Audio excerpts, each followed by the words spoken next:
So we have many convergence tests that we use when testing to see if an infinite series, power series, Taylor series, which is a specific kind of power series, geometric series, if they're going to converge to a certain function over a certain interval.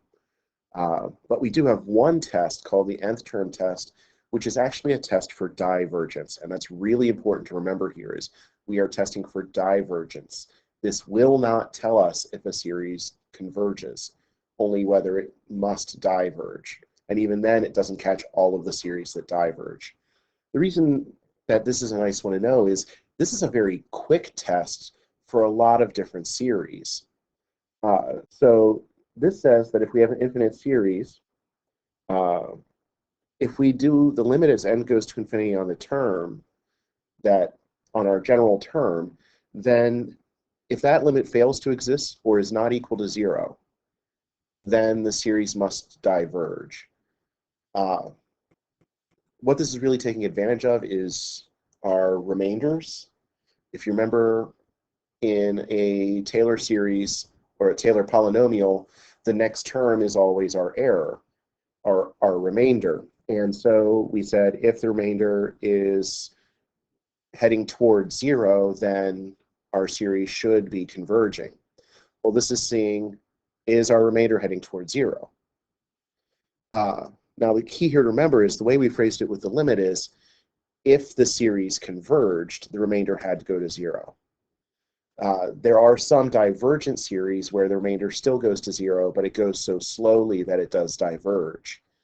An example being the infinite series from n going from 1 to infinity of 1 over n would be a divergent series, even though the terms are going to 0.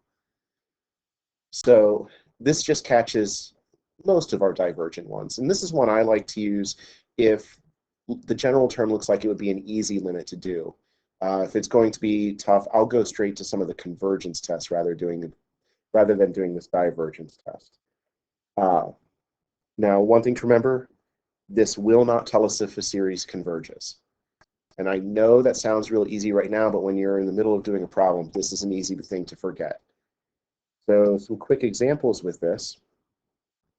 If we look here at the infinite series from 0 to infinity of e to the n plus n over n factorial, for the nth term test, what I'm saying is let's look at the limit as n goes to infinity of our general term.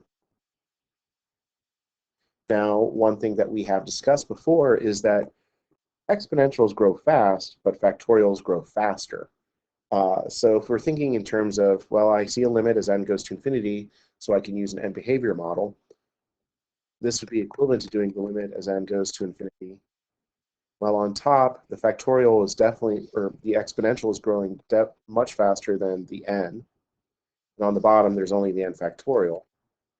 But then, if I'm talking about how quickly each of these grows, factorial grows much faster than exponential. So the bottom is getting much, much larger than the top is. So this is going to 0. So what this tells me is that my series may or may not diverge. This is inconclusive for us. So it could converge, it could diverge. I'm going to need to use a convergence test to actually make the decision now.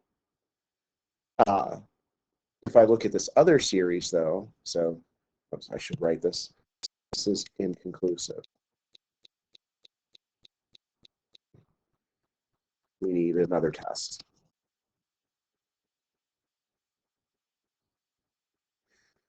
So if I look at this other series, though, the series from where n goes from 1 to infinity of 2n plus 1 times n minus 6 over 2n squared minus 5. Again, I'm thinking in terms of the nth term test. We'll see, does this diverge? So I'm going to do the limit as n goes to infinity of my general term.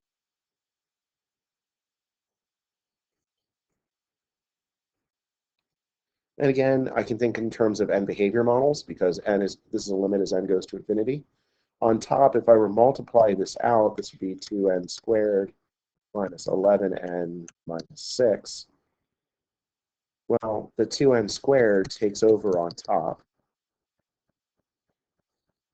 and I have 2n squared takes over on the bottom.